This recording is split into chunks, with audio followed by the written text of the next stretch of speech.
labor on the field.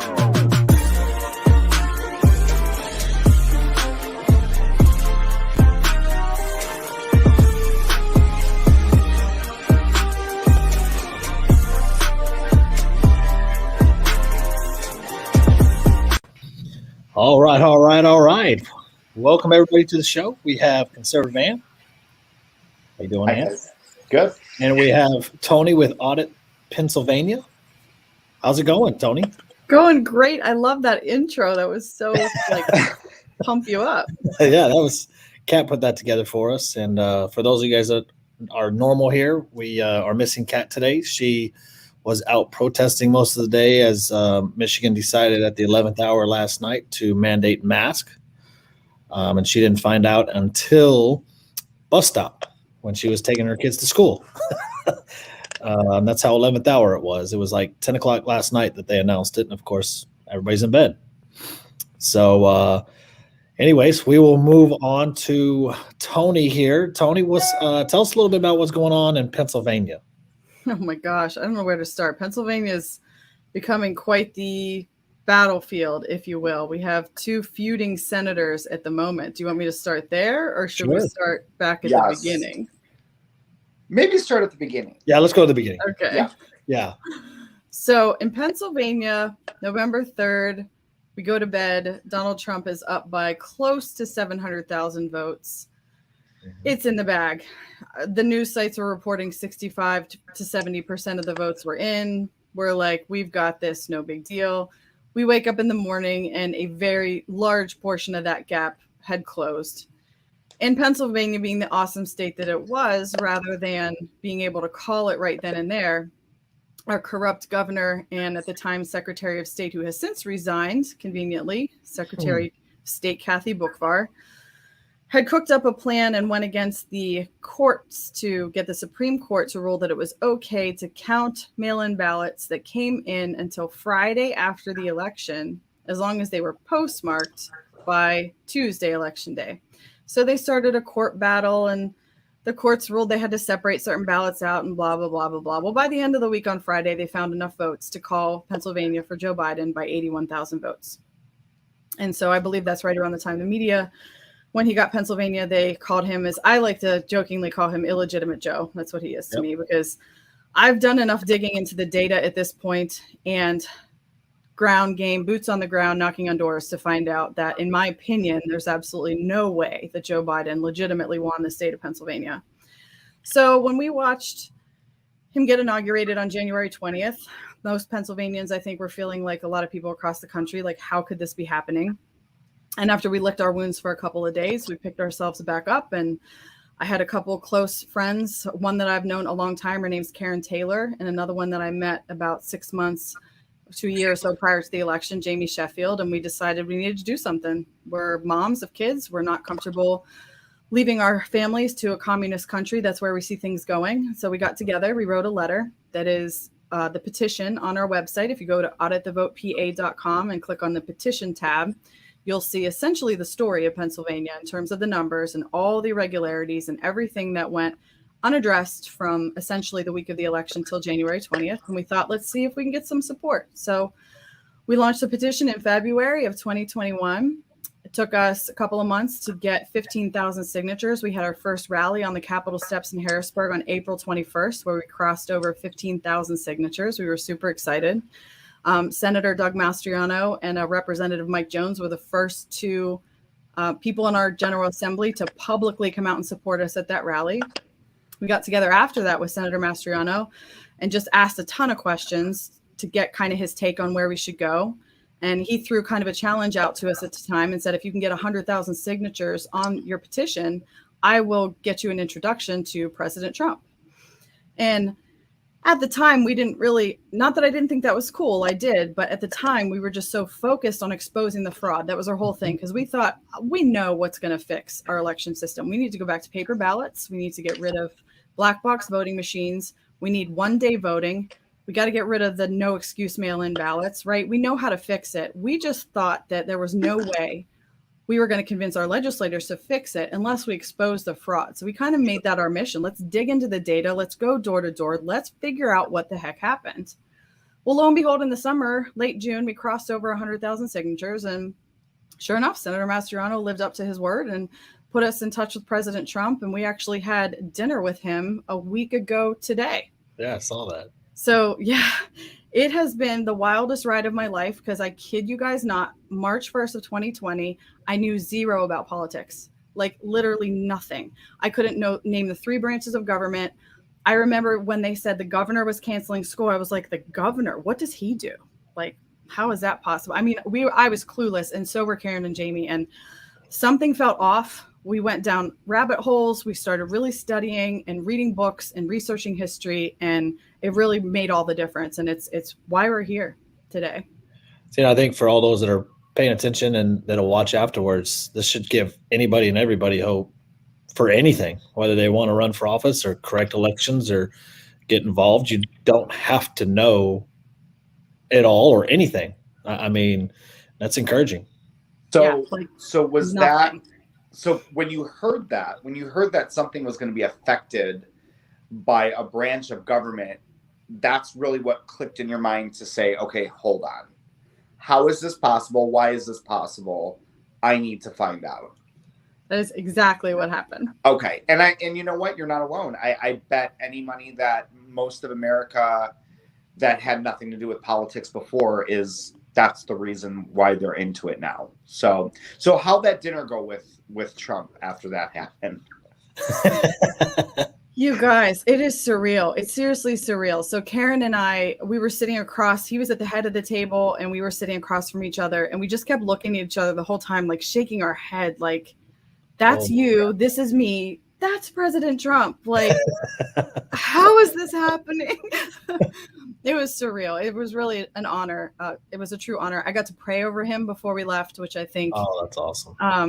is really the biggest honor of my life. So it was incredible. We had a list of questions. We really just expected a business meeting. He treated us incredibly well.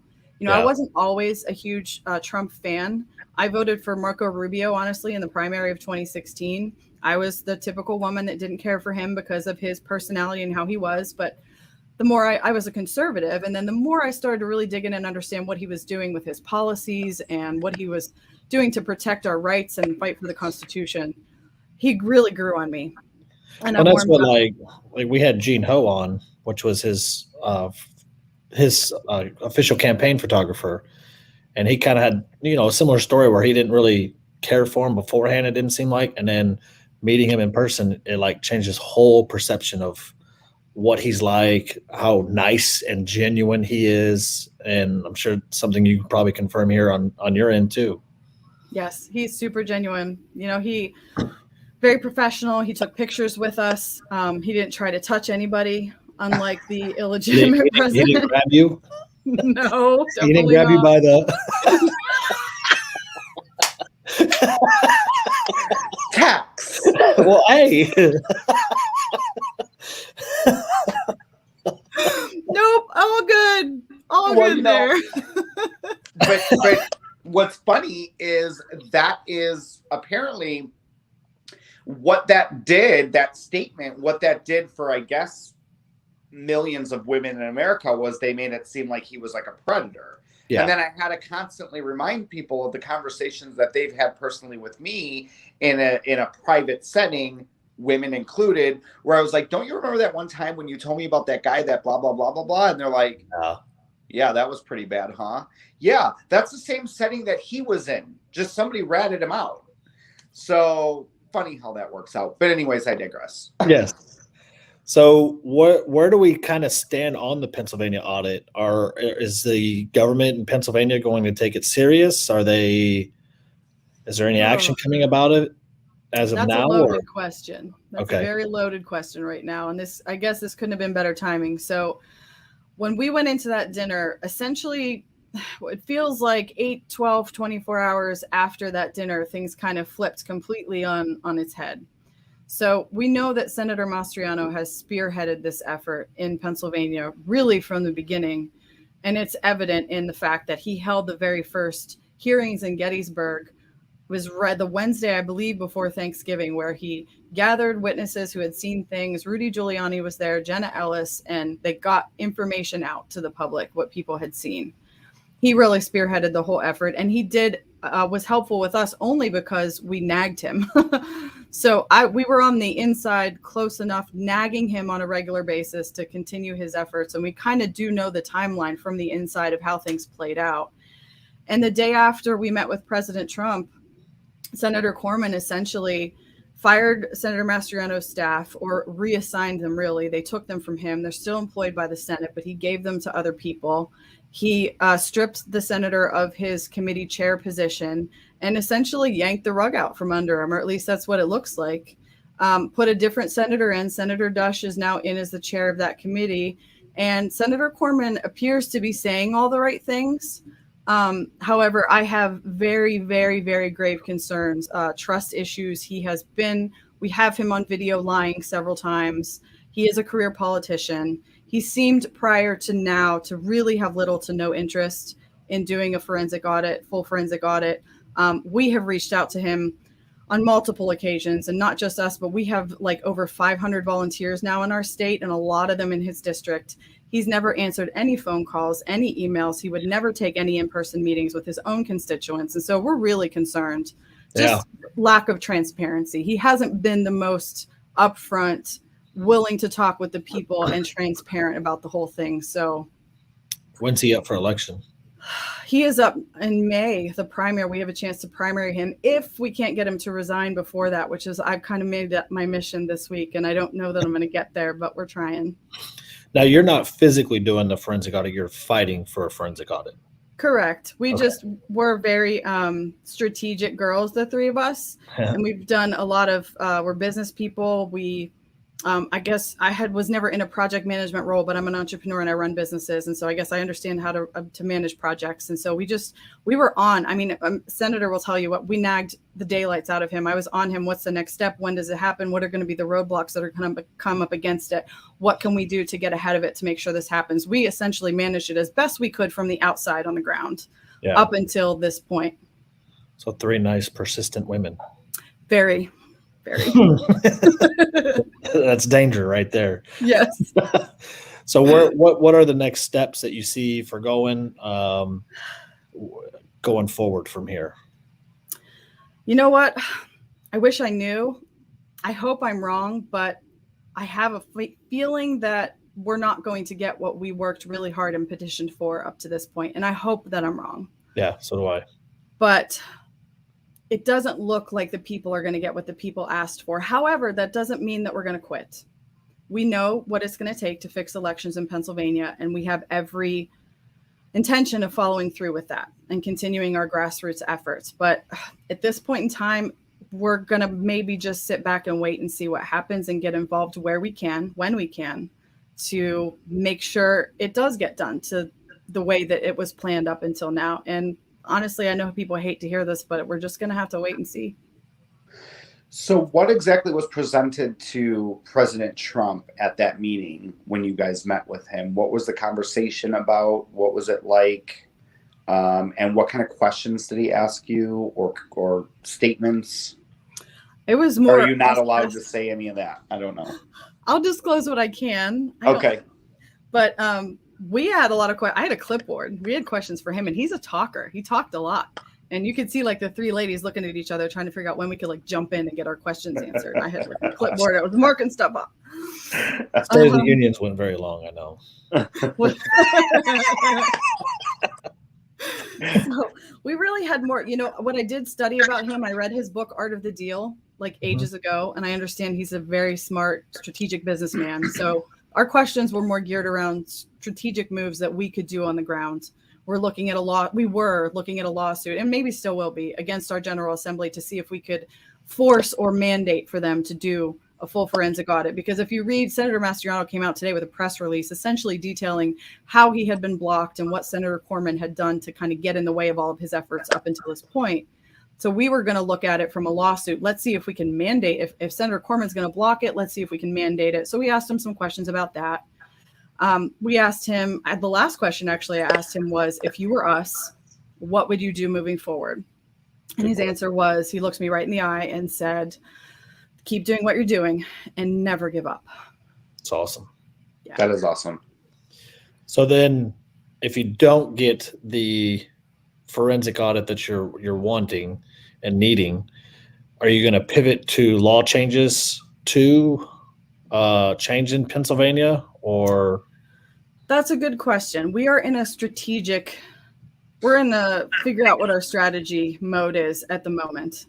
We're incredibly unhappy with how Senator Corman, he's handled things, in our opinion, very unethically. Now, he has the right, according to, and I have it right here, we purchased something called the Mason's Manual of Legislative Procedure because we kind of don't trust our lawmakers to do it themselves. So absolutely, we purchased it and started reading through it. And he does have the legal authority to remove one senator's staff and move them around as he sees fit. But we feel that his actions are highly unethical. And so we're actually pursuing protesting everything peacefully, of course, constitutionally, that we can do to get him to resign, because we don't trust that he's going to do the right thing. And we just don't trust how this has all gone down. So that's one piece of it. We also have efforts of going on a county by county basis. So the way Pennsylvania is structured, we have 67 counties. Most of the counties have a county commissioner set up where there's 3 county commissioners, and they have sole access to their election system to the point of having subpoena power. So if county commissioners decide they want to audit just their county, they have the power to do that. And we actually have been in that process as well with multiple volunteers around the state. And we got very close in one county, Washington County. We were very close to getting it, but it got squashed kind of last minute, and kind of wonder if there were some political moves that involved there as well. But we have got some pretty good relationships at this point with some of the county commissioners that we may be able to move forward on that level. So that's another avenue that we're exploring right now. So for those that might not understand, especially because you got Arizona going on right now, hopefully Pennsylvania soon, hopefully Michigan, some of these key battleground states, should you get the forensic audit and it comes back that Trump won, what happens? Another great question. I get that all the time. Yeah. Pennsylvania does not have decertification laws on the books as of yet. Okay. So because of that, I really don't know. We're in uncharted territory at that point. However, I did meet Senator Wendy Rogers at the Cyber Symposium. I went to Mike Lindell's Cyber Symposium. Jamie Karen and I were the 3 delegates from Pennsylvania. We did try to get all of our representatives, anybody really that was willing to go with us. None of them came. So we went by ourselves. We met Senator Wendy Rogers, and I met her actually, I think last week, Tuesday night. She came out and did a Audit the Vote rally for us here in Gettysburg. We met her there as well. And she's got a petition going to decertify the election. And prior to meeting her, I thought the petition was just for Arizona, but it's actually for the entire country. Wow. And she's obviously seen the report, and she has a degree, I would assume, of what's coming out. And so if she's screaming to decertify the entire country's election, I'm guessing what's going to come out of Maricopa is pretty damning. And I'm all about getting on that train. Let's just decertify and have a new election. No mail-in ballots, paper ballots only, one-day voting. Let's see what really happened. I think that would be, for me at least, that would be the best thing forward. Well, I think that the results would be a little bit different today if we had a vote, because I know the minds of Americans are I think they've changed their minds, considering I know a poll that came out said 41%. I personally think that the current president's approval rating is probably much, much less. But to be fair, it said it was 41%. So saying, with that being said, if we did have an election, I think that it would probably go in Trump's favor anyways. And they know that. But I think that this is something that's I mean, we've never experienced something like this in our history. So you're right, it is uncharted territory. And I have to say, I am thoroughly impressed by you not having any political understanding before all of this. Look at you, you're at a Mike Lindell Symposium and you're like meeting with your Trump. I mean, God. I mean, it really should be an encouragement to all. Like that. Absolutely. When you put your mind to something that you want change or you want to prevent change that's happening, that it doesn't matter if you're rich. It doesn't matter if you know it all. It doesn't matter any of it.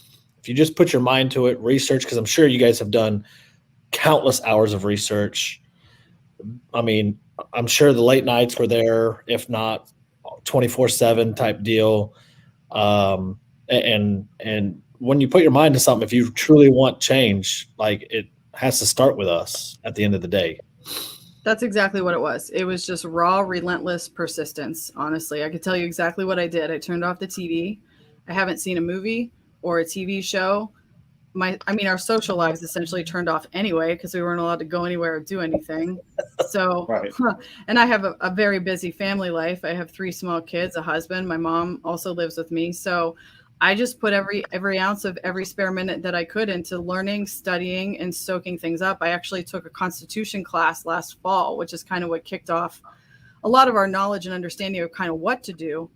Is we took a Constitution class, Karen and I, through Patriot Academy, a company that actually in Texas, Rick Green. Do you know Rick Green? Mm-mm. No, he's in Texas. So we took this class. It was 6 weeks. It was all via Zoom, one night a week. And we were blown away by how much we didn't know. And we had started studying prior to that, but this class just changed everything for Karen and I. We became Constitution coaches ourselves. We host Constitution classes now as well. I'm actually popped out of the Constitution class. She's hosting on Zoom to do this podcast with you guys, and then I'm going to go back to the class. Look at Aunt.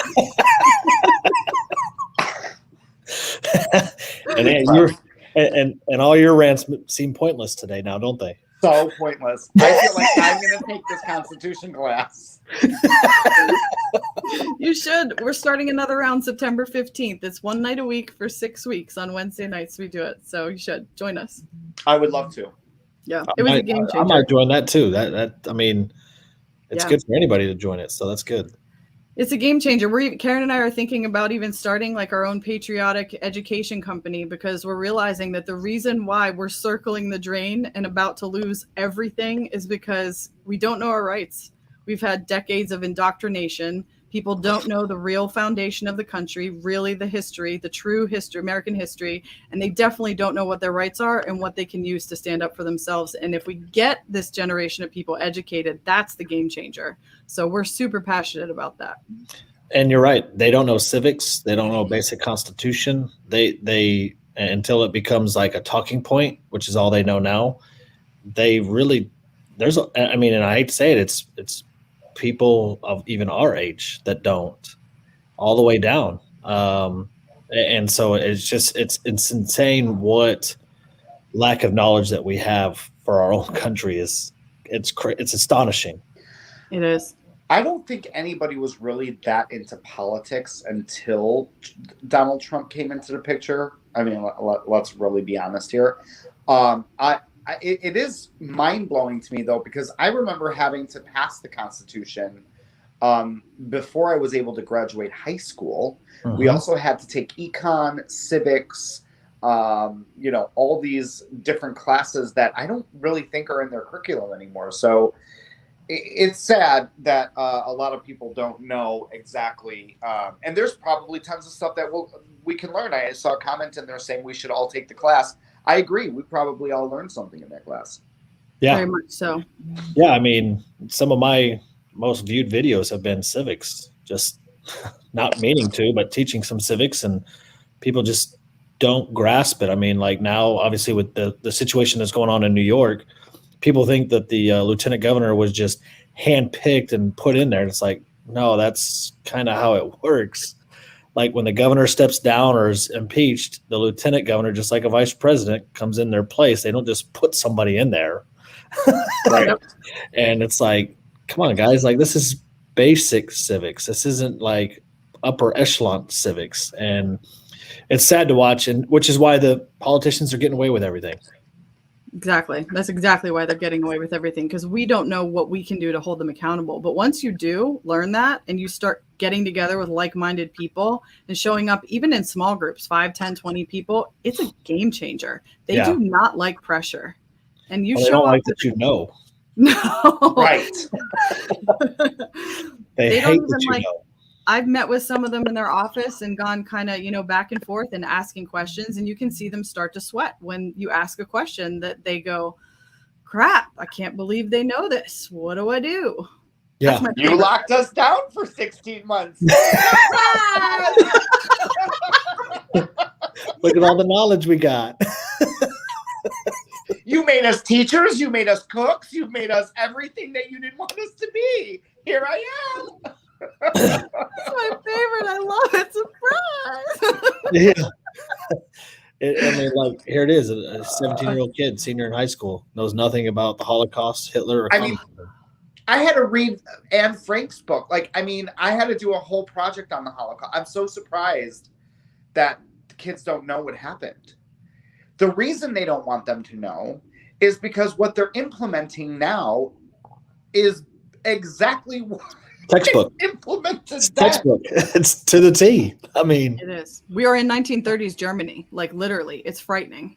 And they don't want kids to know that because then they're going to correlate the two and they're going to be like, wait a minute, you want me to have a vaccine card or you want me to have a star on my, like a badge? Yeah. What? That's the same. They're like, don't teach them that. They'll catch on. Are you going to advertise this class? Yes, it we sounds like are. we might have a lot of interest in here. So I'm going to get it on our website. Our website will have all this up. So our website's auditthevotepa.com. Currently, what's on there is our current class, which there's only 2 weeks left. So there's no sense in jumping in that one. We do ask for donations. So we ask for a $10 donation to sign up for the class. And it's just to cover our extra cost in our Zoom fees, because we ended up, the first class we had like 30 people sign up for it. Then we got to, I think the 5th round, we had almost like 600 people sign up for it, and it's free. So we weren't charging anything, but we had to upgrade our Zoom, and we were like, oh, we should probably maybe ask for a little bit of a donation. So we do ask, but we also, I don't want anybody to not take any of our courses just if money is tight, or they just, for whatever reason, just don't feel comfortable giving money to the cause. No problem. We tell them, just email us. We'll get you access anyway. We don't want you to not get the information just because of that. But all that being said, we are going to offer 3 classes actually coming up in the fall. We're going to offer, it's called Constitution Alive. That's the straight Constitution class. I'm starting one on September, I think it's the 15th. Don't quote me on that. I have to look, called Biblical Citizenship.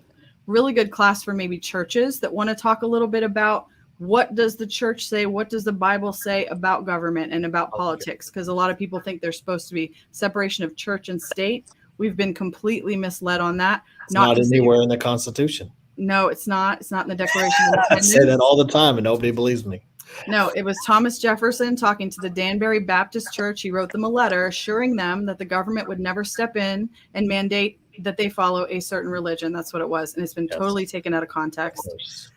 So anybody from that, maybe a Christian, Judeo-Christian worldview that's interested in that, I'm going to be offering that. And then Karen's husband is actually doing a constitutional defense course, which focuses more on the Second Amendment and tying that into the Constitution. So we've got, yeah.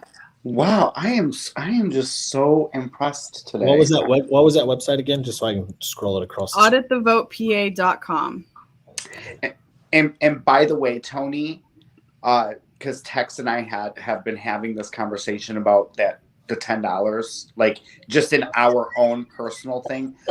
If you guys have a problem with paying $10 for somebody who's teaching you something, then you shouldn't be on the internet. Thank you.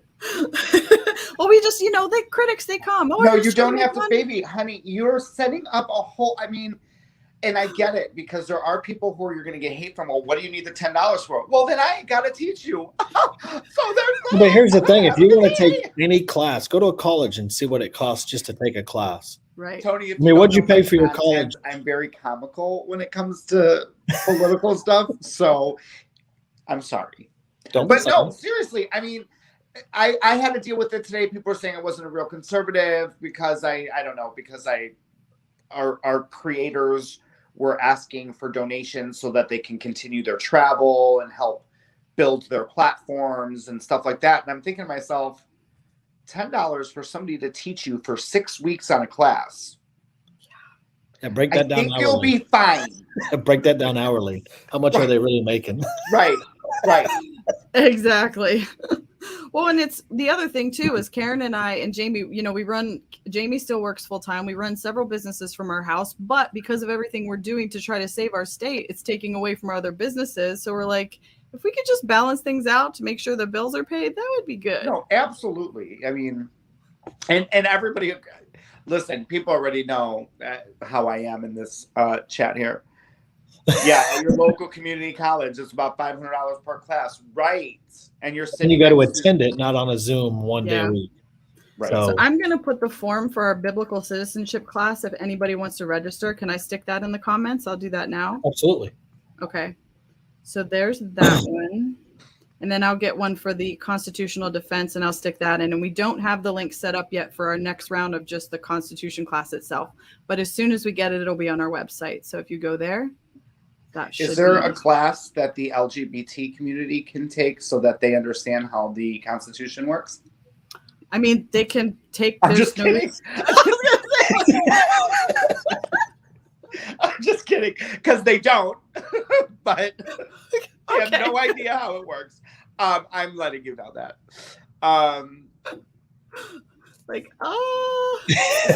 Going back to segregation. They did it We're themselves. already doing that with the vaccine now. Yeah. Crazy. Yeah, vaxxed and unvaxxed. Yep. I mean, they're doing it. I think the Vegas Stadium is doing a vax section. And I think the Yankees are doing an unvaxxed section. Oh yeah, the Pittsburgh Penguins too. That's the other thing. I mean, as much as if you like sports, we turned off the TV. My husband, he sneaks every once in a while, but I'm like, you're not watching this because you're supporting them. We won't go to any games where they're going to do vax versus unvax. That's the only way, in my opinion, to beat this is just to starve their wallet. Just don't go. Absolutely. Yeah. One of the things that I had mentioned, and I don't know, because obviously the federal government right now is spending a buku's amount of money within the Joe Biden administration, and so my worry is, and a lot of this stuff, and Tony, you may be able to chime in on some of this with some of your research, but is that usually when a business or a sector of the economy takes a hit, the federal government will step in to subsidize them. We saw it with the airlines. We've seen it with car manufacturers. We've seen it with the banks. And so that's my worry, is that even though we do take it and we stop watching sports, we stop attending sports, we stop attending concerts and all this stuff, my worry is that the federal government's going to come in and subsidize them of those losses so that they can keep implementing those. Because Delta today announced that they're going to charge a $200 a month fee for those that are unvaccinated within their work staff. Yeah. Oh my gosh. But you know what? But how many different industries can they do that for? All? Well, when it's Joe Biden, and right now he has spent more money than Donald Trump spent in 4 years and 7 months, and there's still $4 trillion that he wants to spend. So, according to this administration, it's endless because he has Congress to back him up. Well, and I don't know how much you guys have studied about our financial system, but they just print money. It's literally worth nothing. Yes. So I read another book when I was on my trail of discovering called The Creature from Jekyll Island by Edward Griffin. It's like this thick. It's a heavy read, but it's good because it talks all about the Federal Reserve. So when, we went down the rabbit holes and I was hearing people talk about the Fed, I was like, what the heck's the Fed? My husband's like, I don't know. It's not even part of the government. So I read this huge book that really tells the story of how the Federal Reserve came about. You want a mind-blowing experience? Oh my God. If you don't already know it, it is mind-blowing. It will blow your mind. To go back to the pushback that you've received along the way and discovering which representatives of PA were part of the swamp and knowing who to trust throughout your journey. That has been seriously the hardest part. I call it guerrilla warfare at its finest.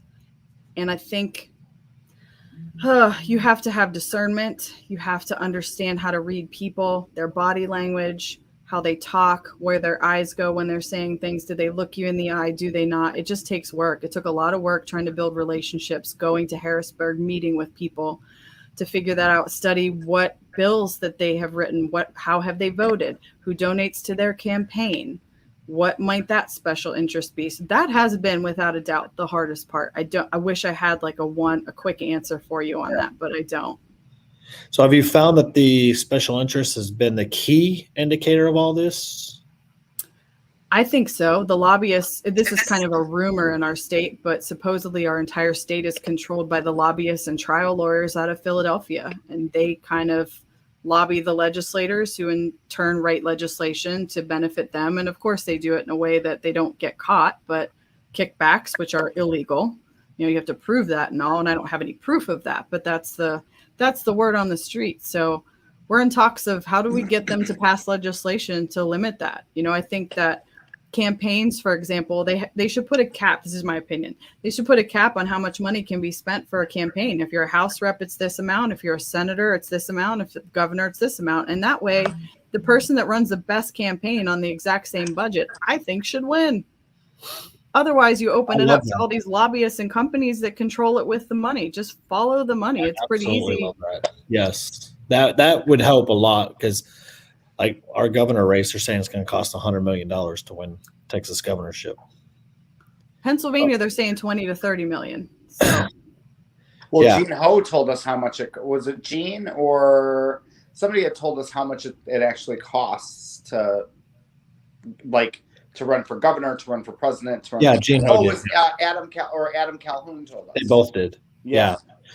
Yeah, I mean, and so you take like Ted Cruz, it cost him $75 million to win his seat. Did it really? Lindsey Graham was over $100 million. So those were the two most expensive Senate seats in American history. And so now they're saying that the Texas governor is going to cost roughly $100 million, which our current governor, Hot Wheels, he has like $90 million in the bank and ready to go.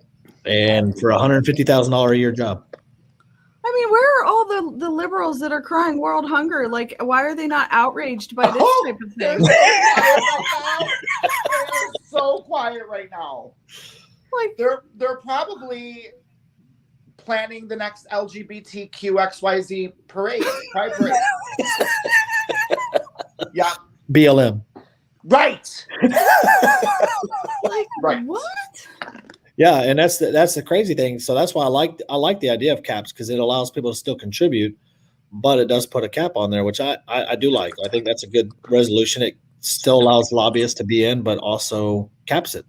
Right, and it doesn't make sense that whoever runs the best campaign on the same amount of money probably could manage the budget the best. Well, if you look at Trump, he didn't raise nearly what Hillary raised. Really? I didn't know that. Like it was like 2-1. Because Democrats always outraise Republicans. Why do you think that is? Because they have like celebrities and stuff? Well, Right. they have the celebrities, they have the big tech, Facebook, Google, all those guys. They got Simi Valley. They've got your billionaires. Most of them are Democrat because they make more money on Democrat policies. So they typically do outraise them. But Trump ran the best campaign. I mean, by far. Like this one, when I was growing, I grew up in a steel, Pennsylvania's a steel, Pittsburgh anyway, steel town. Yeah. I grew up very blue collar. My whole family, I come from a big Italian family. They were all Democrats because we were taught that Democrats are for the working man, Republicans are for the wealthy business owners. And now it's like, wait a minute, it looks the total opposite. See, and I was raised the other way. So my dad was always a small business owner. And I remember when like the Clintons were running. And I came home from school and I was like, Dad, what are we? Are we Republican? Are we Democrat? He's like, we're Republican because they're more for small business. So weird. So I guess it depends on where you are in the country on that. But yeah, it is crazy. That's why I hadn't thought of a cap before. I just wanted to eliminate all lobbyists, but I like the cap idea a lot. Yeah, I just think that's the best way to show who can handle the money, right? Because then they get in office and they do all kind of crazy stuff with money. Well, let's see how they run their campaign. And that's solid because if you look at the Democrats, they raise the most money, but they're always in the most debt. Yeah, and it shouldn't be about the money. That's the thing. It's so sad that it controls everything, and it shouldn't be. And I just think that's one way to maybe put at least a stop or a cap to that. I agree. So what's been like the biggest pushback that you've received, obviously besides, senators and your congresspeople not answering your phone calls and whatnot? I'm sure along the way you've received some death threats, I would imagine. Oh, yeah, those are fun. We get called the C word all the time. I won't say it, but we get called the C word all the time. That's lovely. Yeah. So like how, on those death threats, what do you take credible? We forward everything to the police. We have a file. Our police departments kind of know who we are now. And we do have a lawyer who's working pro bono with us, who's also a patriot in Pennsylvania. Awesome. And he's given us, some guidance. We actually did file Audit the Vote PA as an official LLC. So we have that going, and we have a lawyer. He gives us guidance on kind of how to handle the death threats. We just make sure there's a record of it. So far, it's all been just, nothing. It's been baseless. But we had an event this week on Monday evening in Allegheny County, which is the county surrounding Pittsburgh. And we did have security, and we're taking precautions and stuff like that. So it definitely is a game changer. That's for sure. Is the lawyer a constitutional lawyer, or is he just a lawyer? He's not a constitutional lawyer. That's not his specialty in terms of practicing law, but he's a patriot, and he knows the Constitution, and he understands, the laws and whatnot. And he's kind of learning right along with us, which is great. He's a sweetheart and a patriot. And would he take on some social media suits or no? You know what? That's a good question. I'd have to ask him. I don't know. Can you please get back to me on that one? Did you not join Trump's class action? You didn't join that yet? What are we going to get, $5 by the time it's all said and done? Because there's going to be every single American. But you got to donate it back so that you're not a selfish conservative. Right. If you don't donate to the Trump's donation bid, you're a selfless conservative. You're not a real conservative text. You didn't know? So Toni, that's been my question. Like this whole thing through the pandemic, through this election, where's the constitutional lawyers at? They don't exist because all of a sudden they disappear. Like what happened to them? This is what happened is that law schools stopped teaching the Constitution. There's only 3 law schools in the country that actually teach it. I'm not kidding. But there used to be constitutional lawyers still. There are. They're just few and far between. They teach case law. It's literally, that's what we talk about this in our Constitution class. Rick Green was a Texas state legislator. He was a lawyer. He got into the Texas state legislature and didn't know the Constitution at all. He wasn't taught in law school. That's why. They're all case law. Maybe that explains why they swear to uphold the Constitution, but if they don't know it, how can they uphold something they don't know? Okay, now it's starting to make a little bit of sense that, because I think Ant and I were talking about this today. Is like these people swear to uphold the Constitution, but I guess if they don't know it, right. They can't uphold something that they don't know. Exactly, right. It's federal law. September 17th, there's a federal law that every September 17th they're supposed to teach the Constitution in schools, all public schools. 90% of school districts, it's not enforced. They don't do it because they don't know.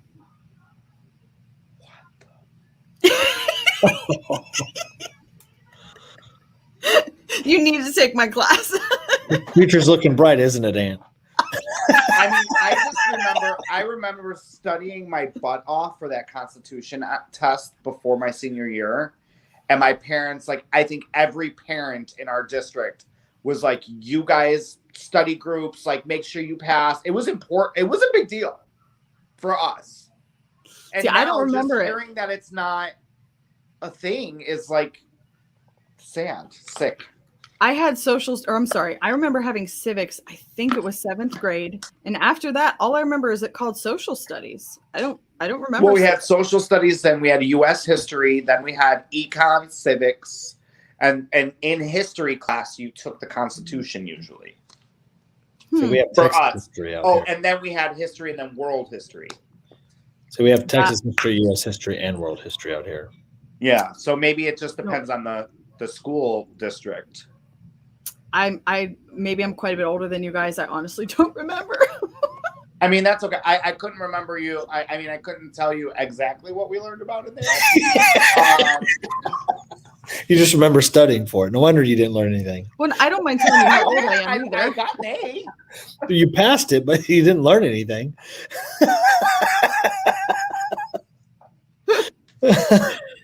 So all these, okay, so I guess I get to the extent that there's no constitutional lawyers or very few, but it's just astonishing me because you get the ALCU or ACLU that comes out whenever rights are infringed upon and, certain areas and whatnot. Where are all these people, not just with COVID, but with the audits and, people fighting for this stuff? Are you saying I'm confused at what you're asking when you say where are these people? Well, they're quiet. You talking about the good guys or the bad guys? Yeah, well, the good guys. Like, there's Yeah, like nobody where are they? fighting What? except for people like yourself, Right. people in Arizona that, you know, have to like start from scratch of learning all this stuff. Where are the professionals that should know all this stuff? They don't exist. No, they don't. They really don't. That's so disheartening. It's disheartening, but it's fixable. It is fixable. We have to get a whole generation re-educated. We got to educate them. It's super fixable. Well, and you get like, and that's as a realist, it's difficult to even for me to like grab my hand around it because you can't get these people like attention for an hour on a movie. How are you going to get them attention to take a course on Constitution? Well, you keep ripping their rights away from them, I think, and sticking face diapers on them and forcing them to take shots. Hopefully, eventually they'll go, okay, wait a minute. And that's my fear is that it's going to be too late. Well, we're going to end up like mass protests, like instead of just worried about it now and fighting it to prevent it, where it's going to be like Italy and Europe where they're mass protesting because it's too late. For Australia, they're Australia. Yeah, they're on martial law. So, and this would be the president. Biden would be the president to enforce martial law. They thought it would be Trump. It's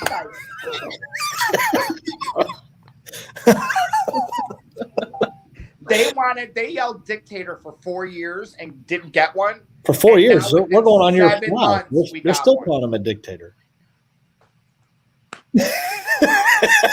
he did. Okay, if this makes you guys feel any better, which by the way, I feel great after coming on here.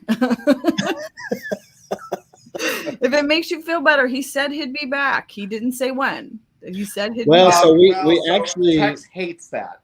Well, here's the thing. So like Dr. Frank, do you know who Dr. Frank is? Yes, I know Dr. Frank very well. I was on a podcast with Dr. Frank, and Dr. Frank said August. We got 6 days left. Okay. People have to stop saying dates, literally, because This is Dr. Frank.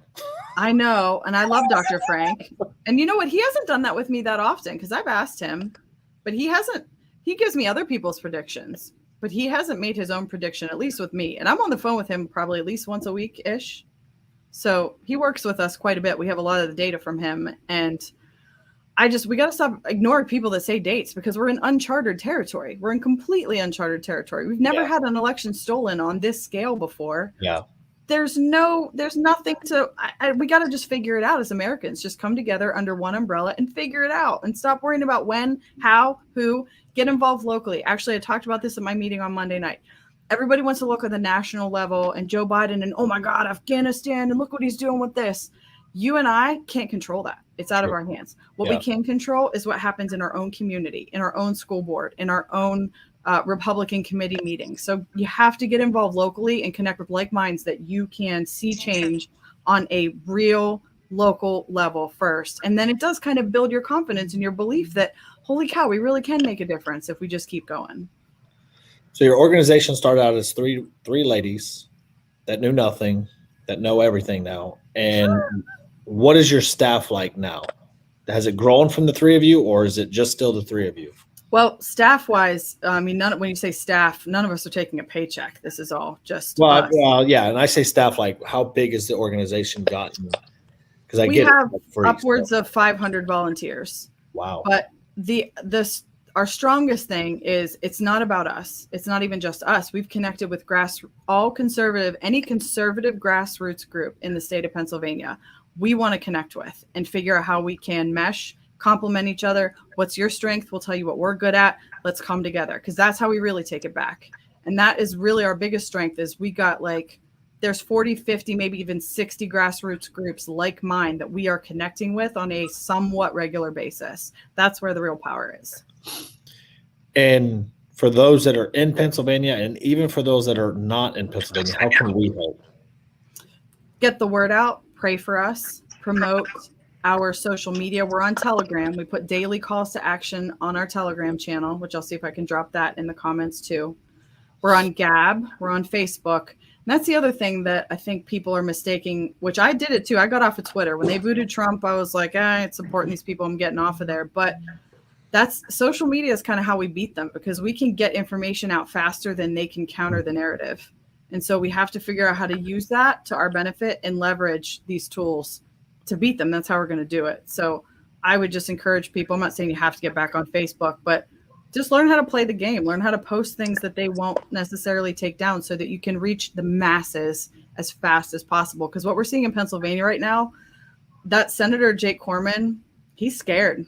And he's scared because we're putting information out on social media that he can't counter fast enough. And nothing, I mean, oh man, nothing gets me more than like when you see they're shaking. I'll do an interview in the morning and he'll call in the interview and refute what I said. And I put out something on social media to show he's lying, and it gets shared so fast that he can't keep up. That's so awesome. I love it. I love that. Have you thought about taking it outside of Pennsylvania? No, because we just want to fix Pennsylvania first. Understand. That's.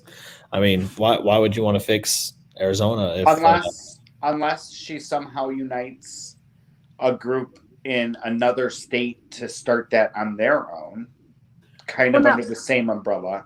Yeah, so we have done, like, we've had conversations with people. Karen has spoken to people in Virginia.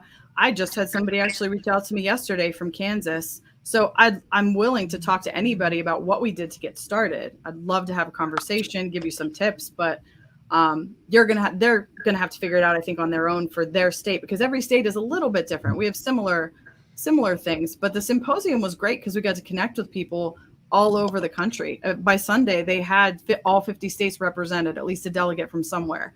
We met people from the state of Washington, Colorado, Indiana, Georgia, like you name it. And so, yeah, we will. It's not that we won't talk to anybody. I don't have like a playbook that I could give you and say, here's what you need to do. What was your biggest takeaway from the symposium? The biggest takeaway from the symposium, I loved seeing the senator from Virginia, I think it was Amanda Chase, get together with the other legislators in the country who wanted to start an election integrity caucus. Wendy Rogers, Amanda Chase, I can't remember names of the other people. That was amazing to see that there are people in politics and government that aren't total swamp, willing to unite together under one banner and take this back. And I think if you can get your legislators engaged with them or connected with them somehow, they're willing to stand up. That's going to be a big thing too. It's awesome. I love it. Where can they get a hold of you then? Did you put that in there where they can get a hold of her if they do want to talk to her about stuff? I think on our website. Just hit contact on our website. Because of the death threats, we have to get people through our website so we can track IP addresses. So there's a contact us tab. Just contact us and somebody will get in touch with you. Be patient with us. We are inundated. There are tons. We are filtering through emails all the time. If we don't get back to you, send us another email. Nag us, please. Stay on us. We're not ignoring you. We're all moms with busy lives doing this to the best of our ability. So just, keep on us. So after seeing Mike Lindell's evidence, do you believe he's fully transparent and truthful? I think he's a patriot. I think that he has gotten some bad information at times. But yes, I think he is sincere. I think he's a sweetheart. I think he's been fed some bad info here and there. And we're all being infiltrated. When you do start making a difference, you get infiltrators. We were live at the symposium, and there was somebody in his, what he called red team, which essentially was his core group of people that were working on things that they found an infiltrator that they'd been working with for a while. I don't know how long, if it was months or if it was a year or longer, but you got to learn how to vet people. I think that we're all learning that to a degree. And my impression is that Mike Lindell is kind of learning the hard way how to vet people. But I definitely think he's a good guy with the right heart and the right intentions. And I'm sure you're learning the vetting process. Yeah, a little bit. What's been your biggest takeaway on vetting? Don't answer your phone. The police officers, our lawyer, and people told us this week. First of all, we're at a point now where I won't answer my phone if I don't know the phone number.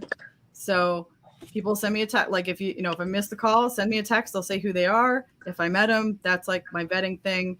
Just have a conversation with somebody before you just shoot out a bunch of information. If they offer to help, when we first got started, I wanted people to help so bad. I'd answer them right away. I didn't ask any questions. I get on the phone with people. I have a live conversation. I want to find out who they are, where they're from, how did you find us? That's the start of our vetting process. And if we get, we're the three of us have strong faith. We're Christians. I'd like to think that we have some discernment, and that God will give us that check kind of in our belly. That little something tells you like something's not right. That we will run background checks. We do have NDA signed when we get to what we call our voter verification process, where people are going to be knocking on doors and such. They have to sign an NDA before we'll give them any of that information. And that's been actually our biggest game changer, because we've had pockets of volunteers that just would not sign that thing. And I get it. Some people are hesitant, but that's been one of the best ways for us to filter out. I'm not saying you're bad if you won't, but it's like, if you won't, that's a definite check. It's good. Good. What else you got, Ant? Sorry, I was reading through the comments. No, I think that this was very helpful because it can help others that don't know much about government, kind of give them a little bit of encouragement to do the same. And you're right, this is the biggest election fraud in history. I think that it really, really just messed with voter integrity, and people just feel defeated. But they can't sit around and wait until 2024. I know Tex and I have said this over and over again. It starts today. Mm-hmm. Get up. Stop buying the shirts that say Trump 2024. I can't stand it. I'm with you 100%. Stop it. We have to fix 2020. Yeah. Whether he gets back in as a legit winner or not is not the point. We have to figure out what went wrong, who did it, so we make sure it never happens again. Yes.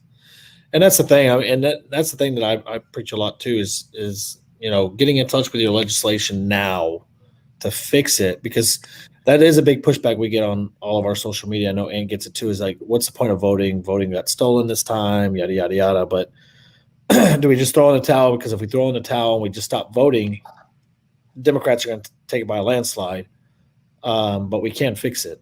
And I asked President Trump that, actually, because he started telling us about how they won something in Ohio and we won big somewhere else. I think that was my second question. I said, well, how are we winning with a rigged system? And he said, because they can only cheat so much. You have to understand. So if we just have to overcome the amount that we know they can cheat. And I thought that was encouraging, because I'm like, well, how the heck are we winning if we know it's rigged now? Yeah. Well, the thing that I keep telling people is that, like, if you look across the nation, it wasn't as rigged as what it seems. It was for Trump, and it was for the 2 Senate seats in Georgia. But if you look across the nation, we gained historic in the House. We lost the Senate because of the Georgia 2 Senate runoffs. But if you go into the state houses, we destroyed any type of blue wave across the board. Like, it wasn't even close. Yeah. So, yes, they got the presidency and they got the 2 Senate seats that kind of flipped the whole government system, but we can still fix this, and we got to show out in 2022, or else if we just give up. Yeah, there's a huge opportunity to gain seats in 2022 because of everything that's going on right now. So you have a huge chance of gaining a lot. Talk about a red wave. 100% of the House is up for election in the federal side, 32 or 34 seats in the Senate on the federal side. Well, then you still got all your local governments and your state. So we could truly make a red wave unless we give up and throw in the towel and not vote. And we're going to tell people this. Hey, if we got to pivot into, we're going to catch these son of a guns, get out and vote. We're going to figure out how to catch these mofos. That's where we're going next. Yeah.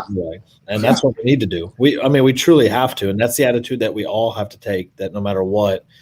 And in all honesty, we need a lot more people like you and your 2 counterparts to take the realm of some of this stuff. And as we say down here, take the bull by the horn. And run with it. We have to. Reach out to us anytime. We're happy to help, at least get you started. We can at least point you in the right direction to get you started. Yeah. Awesome. Well, we definitely appreciate you coming on. Yes. It was definitely very informative. If we can do anything for you, please reach out to Ant, myself, or Kit Kat. You got me on Facebook now with Messenger, so feel free to reach out if you want me. If there's anything you need us to urgently share with our platforms that we have, we'll definitely do it. And we appreciate your time.